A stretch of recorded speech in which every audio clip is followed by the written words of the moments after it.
ZINO ZENITH. It's confirmed, I think. It's confirmed! There you go, ladies and gentlemen. We're into match number 2 in the Land of Dawn. Okay, hide on bush. So it seems, all right, yeah, everything's the same. No changes whatsoever. It's Marquinhos on the Esmeralda, but it's a quantum charge. Everyone goes into the front, can doing some damage now with the dispersion and the rotation, forcing Shatter to flicker out to safety. An early win for Entity7. That's a very big early win. Now all they need is for hide on bush to gank absolutely anyone, even get a kill onto Gennard. It's going to be huge. I feel like legit, with the start that they have winning the mid lane, hide on bush just needs 1 kill, and it will turn things around for them to put more pressure onto ZINO ZENITH. Joe also here just walking up, and maybe this is why they picked up the Esmeralda, to get a little bit more prio in lane, but he is going to have to sacrifice that lane because it seems for he has frozen that lane. Here's the thing, even as an analyst, I am unsure about the real power spike of an Esmeralda.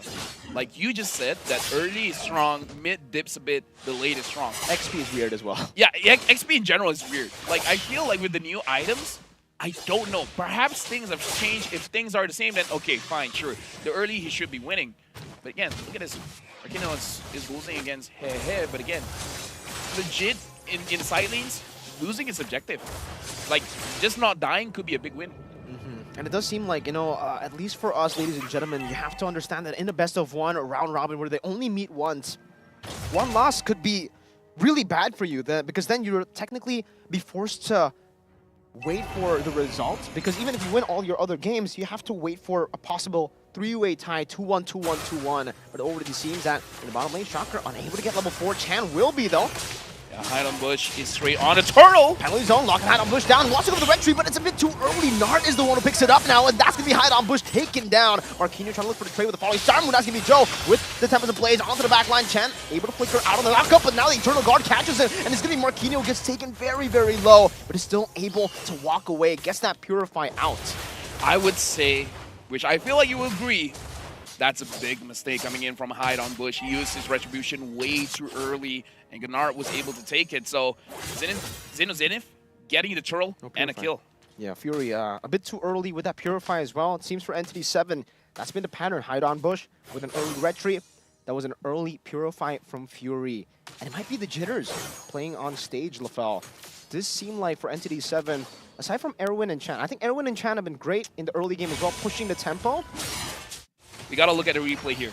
Hide on bush, use the retribution early, and the fact that the revenge strike coming in from Hehehe was able to hit him made it so that he cannot deal enough damage. Now I'm looking at Joe. He had maximum stacks on the war cry, but looks like it still wasn't enough. Diversion up top. They spot Joe. They go straight onto him, and they burst him down before he can even go for the Tempest of Blades. Nart and Zippy safe up top. Okay, so now I'm really looking at a team. The kill is insane. 1-to-1, hide on bush, gets on Shatter. Oh, Miss Strike goes through it, even the Flicker. Shatter flickers just doesn't go for the different angle. He walks straight into it, or blinks straight into it rather than the purple buff. This Ling might have to be a very patient Ling in the second minute of the game. Hide on bush already on it. Now Nart able to get Dime Offenders. That's going to be the Minus Fury knocking him up as well. Retribution battle is going to be Joe completely decimated. The HP very, very low, but he's still able to get the purple buff. Like compounds by Zippy as Hehe rotates as well. Doesn't have the flicker. Goes for the penalty zone. Onto the Natalia. I'm guessing Hehe will be taken down. A bit of overextension from him. So we saw Entity7 starting the game with a mistake. They quickly woke up after that and started to play a bit macroly, but in a way that you really enforce your own mechanics. Using the diversion onto the top lane, getting the kill onto the jungler, onto Joe, and after that starts snowballing everywhere. It's like Gennard finds Erwin as well as Marquinhos. So far, they're feeling fine. Joe is trying to find for an opportunity to go for the turtle. This time, hide on bush. He needs to make the call. If he's not confident with his retribution, might as well go for a fight. Bush will be starting off that turtle. This is turtle number 2 of the game, the 4th minute. Still has retribution. Hehe will be able to take the aggro away from him. Both teams are setting up for it. Marquinhos will reveal himself, goes on to Joe, takes a bit of damage. Nart walking up, I'm offended not be able to connect right now. The Eternal Guard will able We'll be able to actually lock him down. Nart very low. Joe goes in, Retro battle, and it's going to be Joe. Steals it with a attempt at the blaze now, looking for the assassination off of some of these members, but they are beefy boys. And it looks like for the Roger, Zippy was pinned down into the wall, goes over to Lycan, bounce out, chasing down, but Chan in the back line was able to find 3. Looking for that Maniac on the Zippy, the dispersion and the rotation. He needs to land a Zippy, gets out with the Lycan form, gets brought back though, very low again, is giving the chase down. Zippy still able to escape with just 1 HP. At Entity7, they turned the tide of the game. Dude, Chan is nothing short of amazing with the Lu Yi, having almost 100% kill participation, 8 kills in total. Chan is able to participate in 7 of them. Oh! Good, I'm offended, getting him out of the diversion, but no follow-up, no pure damage here. Only just a Curse Blast and a Terrify. And for ZINO ZENITH, they'll have to make the game or force it to be a bit slower. Lycan pounds over to the gold buff, and he will be able to claim that gold crab. I saw the first the item on Hide on Bush, and it looks like he's going for a tankier die-off here, where his first item is the Blade Armor. So he's really thinking that he has enough damage from the kit of a die-off, so he's going for full defense to make sure that he doesn't go down to Zippy, doesn't go down to Joe, even able to survive the damage from Hehehe. And now we're going to look at the replay here, where we got to figure out how did Joe manage to go in. It looks like he was able to just instantly burst it down. It looks like using the Retribution at the same time, Zippy was so low, and we know that Chan wants to go for that Maniac. But again, Chan, I feel like, is in danger at this point because he has 4 kills. So the moment he gets taken down, and I feel like Joe will go after Chan, that is going to be a big swing in terms of gold. Okay, 3-man diversion at the bottom lane again. It's going to be Hehe who gets targeted down with the Abyssal Strike 2. Hide on Bush, taking that kill away. And look at the timing, perfectly timed for the turtle. 3rd one to spawn in the game. Yeah, 5 kills to Hide on Bush. That is amazing. Entity7, they're moving as a unit, making sure that whenever they go for the kills, they have the majority number. Either 3 or 4 is completely fine. ZINO ZENITH, they're playing for the objective. Fury, but a 3-man Eternal Guard stops any attack. I'm going in, Erwin will actually be caught there as well. Takes a bit too many of the turret shots, but Hide on Bush will at least be able to secure their first neutral objective of the game. And that's an interesting fact, right? The fact that Entity7, 9-3, but since the turtle Hide on Bush, jumping on the Nart. Is able to sustain a Mr. Strike, bring him down, Nart! Taking down Falling Star, going to take him out as now it's going to be Zippy on the run. Back on the Lycan form, good. Penalty zone with the flicker comboed in. Joe now jumps over to the Divine Blade, and that's a Curse Blast as well. Hide on Bush, taken out by Zippy with the Sky Piercer.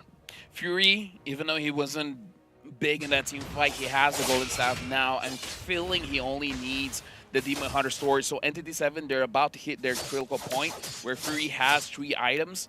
Zippy, I'm unsure of the item build that he is building. I didn't catch the item that he has already completed. But either ways, Entity7 has 10 kills over to ZINO ZENITH's 4. It looks like they're going for Makino. Still able to survive. That's a diversion as well. Just going to get some backup here with Erwin and Chan. Even a Spear of Destruction landing. But I don't think he wants to take it. He does, actually. Rotates to the bottom lane. Erwin looking for the cut. Doesn't have the flicker, so no real engage here. Chan, again, has been amazing at controlling the ZINO ZENITH, as well as actually dealing quite a lot of damage. It enables Hide on Bush because, again, one of the weaknesses of using a fighter inside the jungle is straight up crowd control. But if your team is able to set it up so that you can go in cleanly, making it so that you don't take a lot of damage, you don't get crowd controlled, then your jungler is going to look amazing. And Hide on Bush has made some mistakes. With the KDA 5, 2, and 3, he looks amazing because of Chan as well as Erwin, where both of them have participated in 8 fights. Diversion again, straight into Joe. Still able to pop the Tempest Blaze now with the knockup as well as I'm Finna connects, and that's going to be the penalty zone in the back line, but Zippy isn't able to go for the Lycan Pounce. Now he does. Hide on Bush trying to get rid of the Nart, but he gets the Donald Wolf King, and in the back it's going to be Zippy, who is forced back again. Now with the Dispersion and the Spear of Destruction, Fury connects it down, and in the mid lane they go, in between the base turret and the tier 2, taking the fight and taking a tier 2 turret. Now I feel like your initial idea is to get the Lord. Hide on Bush is very, very low, so they gotta burst it down very fast. Don't let it stay longer than 8 seconds. Because 4, 5, 6. He'll be fine. He'll be fine. Beautiful. Beautiful. He's on time.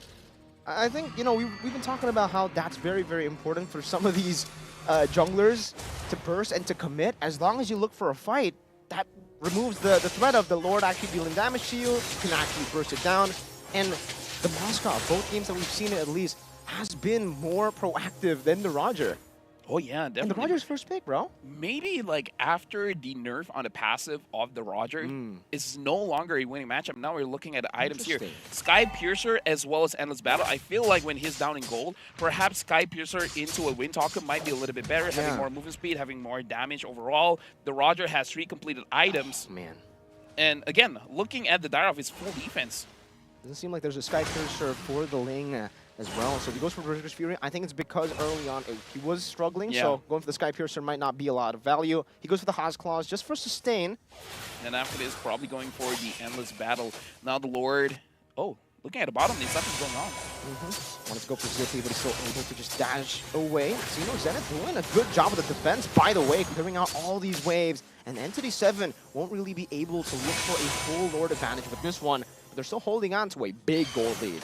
I feel like it's because in Entity7, they don't really have a clear way to engage. The best way to engage is a Flicker Minute Fury by Irwin, but as long as Shocker positions himself well, that he can actually counter with the Eternal Guard, then the engage coming in from Entity7 might not be good. So if Entity7 is able to force out the Eternal Guard early so that it doesn't disrupt their teamfight formation, then it's just going to be Gennard, which again, Gennard can actually cause problems for Entity7 whenever they do want to engage, but you got to take down options and you got to be proactive somehow.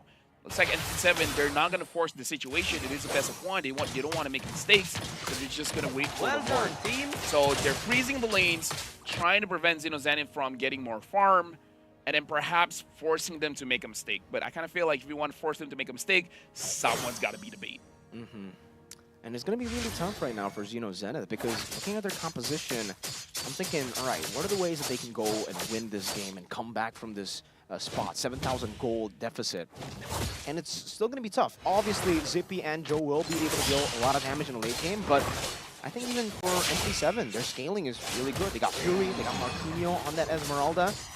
They have initiation while also having some reactive maneuvers with the Minotaur, and it's actually a very, very complete draft. Our curse might not work on Entity7. Now it's going to be concealed. Hey, with the penalty zone, catches Chan, even with the flicker. And now he's going to dive with Joe as well. The diversion not in time, but he's still trying his best to escape. Aaron falls as well. Now Joe jumps in a bit too aggressively, flickered by Nard, and right into the Lycan Pounce from Zippy to claim a triple kill. A team fight now as Hydon Bush goes to the Visum Strike onto 4 members, but will be caught down by the Terrify. Zippy's still able to survive now as Marquinhos goes to look for a fight, but in the 1v4, I don't think he can win this. Yeah, because in my head, honestly, before that fight, I had a question where can Joe potentially 1v5 Entity7, because that's one of the things that's great about Ling. You can 1v5.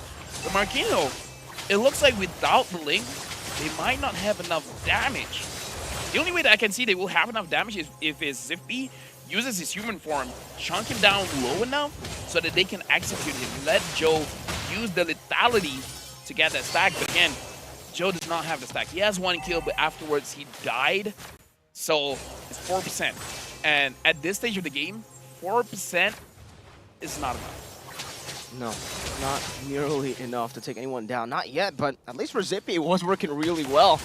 He got 3 kills on the board with that skirmish, and now he should be back on track to the snowball, or at least some of those power items for him, right? And now that the purple or the orange buff is back up, will Zippy start to take it now? But another conceal. Nart walking up, gets caught in the Minute Fury, popping the Eternal Guard as well, but Joe decides to go in. Nart can be very low. Marquinhos on the back line looking for some damage. Joe goes in for the Divine Blades as well, and Zippy will be able to claim a killing spree. That's the Spirit of Destruction now falling on Zippy into the Wisdom Strike of Hydon Bush as he jumps in deep as well. Gets terrified down Chan, very, very low. Still able to survive for a bit, but Hehe, that skill 1 taken down. Now the Falling Star Moon will immobilize Hehe. And it seems for Fury, he's just going to throw a few more spears to take Hehe down. But Hydon Bush, he wants that kill.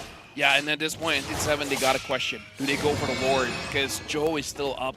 Even if he doesn't get the Lord, he can finish them down. And my mistake, I forgot the one with the Sky Piercer is actually Zippy. So Zippy got a lot of kills, but now the kills is, the moment he gets the death, the stack's only going to be as good. And look at that damage, man. Man, it does seem like they will be able to commit onto the next Lord as well. Going to be an enhanced Lord now taken by Entity7. Immortality for Erwin too. Now we got to look at the replay here. The fact that Erwin was able to start things off and able to get the Eternal Guard quite early which is pretty good. Zippy, this is where it's very crucial. He was able to get the kill, but he was immediately get onto by Hide on Bush. The Hide on Bush able to get a kill onto Zippy. That turns things around, because if Zippy was staying in the fight with the lethality proc, he could have potentially wiped out Entity7. So Hide on Bush, very good targeting. Find Zippy, make him a non-factor. Once Zippy is not in the game anymore, even Joe does not have enough damage. It seems now Hide on Bush already with a Rose Gold Meteor too. Let's see how they manage these waves, because early on their wave management wasn't the best. Doesn't seem like it's going to be a three-wave setup as well. Joe able to hold out in that top side of the map as well from that wave to shove into his base. Red doesn't get Eternal Guard to knock Airwin up. The Lord does get a charge down into the mid lane, still works some damage. Now it's going to be base Red #1 taken down in the mid lane as they look to work on the bottom side as well. ZINO ZENITH still able to clear out that Lord up in the mid lane. And Entity7 will be able to siege down another base turret down below. 11 minutes in. And Entity7 here, level 15. So many. I think the timer might be wrong, by the way, right? Enhanced already? Either ways, Mirko, you know what? This is not a podcast. I do have to say, Marquino has been showing up with this Esmeralda. We had our doubts, but the Esmeralda is working very, very well as someone that goes to the back line. It's more of a disruptor. As a front line, as a disruptor, making it so that ZINO ZENITH, their team fight formation is not clean. Again, finding Zippy! Out of all members having to play, Zippy still able to flicker out with the volley. Someone catches him in the back into the knockup. Fury kills with Joe, and Narc won't really be able to go for it. I'm offended, tries to go for it onto Airwin. Now with Joe down. In the mid lane, like it counts, going through out the waves. Entity7 can they actually go for the end here? The waves are still quite far away. Bottom lane will clash first, but ZINO ZENITH can constantly go back and forth from the fountain and get the resources back. Hide on Bush with the jump again. You can see that damage. Shaping with DHS, now following Sarmu as well. Moving with the Purify out of that Terrify. No big resources. Ain't up just yet, but look at Fury staying objective up top, taking this base turret down. That's another massive advantage for Entity7 as they look for it again. Marquinhos just in front, already going for some damage. Eternal Guard as well. That's going to be Zippy finding the shot down. Fury very low as well. Now give Zippy with the Lycan bounce again, but Fury gets the Flask of the Oasis from the Motivation Roar. Trying to run away, goes and throws out the Spirit of Destruction, dodges from another, but Joe continues the chase to find a Defiant Blade. 2 for 1 in favor of ZINO ZENITH. That was a very good defense coming in from ZINO ZENITH, and again, it is all because of Zippy able to get that lethality. The last one, Joe was able to get a kill for himself. Now the orange buff is available. But looks like Hide on Bush has something to say about that, but he is 1 against 3. Does he want to go for it? Narc takes a lot of damage. Good sidestep into the knockup, and now it's going to be Minus Fury from Airwin. Oh my god, able to completely turn the tide of the team fight. Hide on Bush with the chase, picks up the double. Shocker secures a purple buff, and right into Chan he goes! Dispersion rotation, one last shot to Shocker. He gets a Terrified down with a passive. Now Chan able to walk away from that penalty zone of Hehe. Chan still very low, looking to go for these waves though. These are super many waves pumping together. Airwin taking that knockup down the Hehe. The dispersion and the rotation doing a whole lot of damage, and Chan might be able to get rid of Hehe now, as that's the final rotation to take him down. Shocker, one man versus the world. It's Airwin who's recalling in front of him. 2 tanks, 1 mage, and now it seems for Shocker, he won't be able to go for the defense. All the mini waves stacked up together. Entity7 take